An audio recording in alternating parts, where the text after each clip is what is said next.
और अब रणभूमि में हम बात करते हैं अमेरिका के राष्ट्रपति और उनकी ही सहयोगी से मिली भारत को चेतावनी की। राष्ट्रपति चुनाव में रिपब्लिकन पार्टी की ओर से उन्हें चेतावनी देने वाली निकी हेली ने डोनाल्ड ट्रंप को आगाह किया है, डोनाल्ड ट्रंप को सावधान किया है कि वो भारत के साथ दुश्मन जैसा सलूक न करे। निकी हेली ने कहा है कि अगर भारत रूस और चीन के और करीब हो गया तो यह अमेरिका की कूटनीति के लिए तबाही की तरह होगा।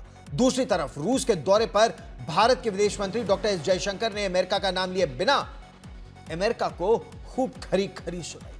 वहीं रूस की कंपनियों को भारत में निवेश बढ़ाने का न्योता भी दिया और जिस रूस और यूक्रेन की जंग के बहाने अमेरिका ने भारत पर 25% अतिरिक्त कर, जिसको अमेरिका में सैंक्शंस कहा जा रहा है, 50% तक कर लगाने की बात की, पाबंदी की बात की, उसमें शांति को लेकर अनिश्चितता की स्थिति अभी भी बनी हुई है। राष्ट्रपति पुतिन ने अब तक राष्ट्रपति ज़ेलेंस्की से मुलाकात का कोई वक्त नहीं दिया है, लेकिन निकी हेली अमेरिका में एक बड़ी राजनीतिक नेता हैं, डोनाल्ड ट्रंप की ही पार्टी रिपब्लिकन पार्टी की बड़ी नेता है, गवर्नर रह चुकी हैं और यूनाइटेड नेशंस में उनकी राजदूत रह चुकी हैं, परमानेंट रिप्रेजेंटेटिव।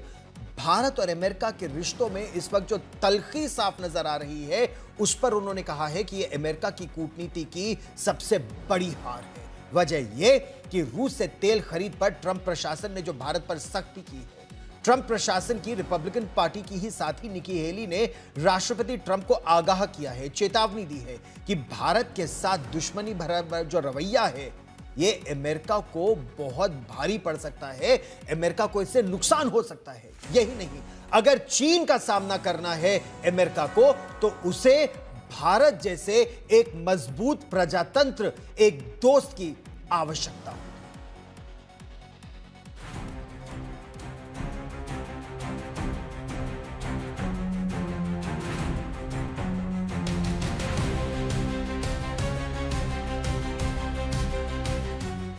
निम्रत रंधावा यानी निकी हेली भारतीय मूल के माता पिता की संतान निकी हेली भारत अमेरिका के मजबूत रिश्तों की वकालत करती रही हैं।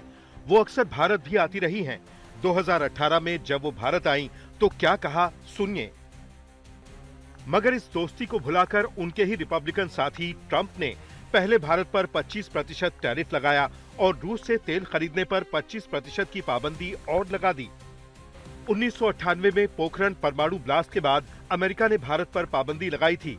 अगले 2.5 दशक में भारत अमेरिका रिश्ते पटरी पर लौटे।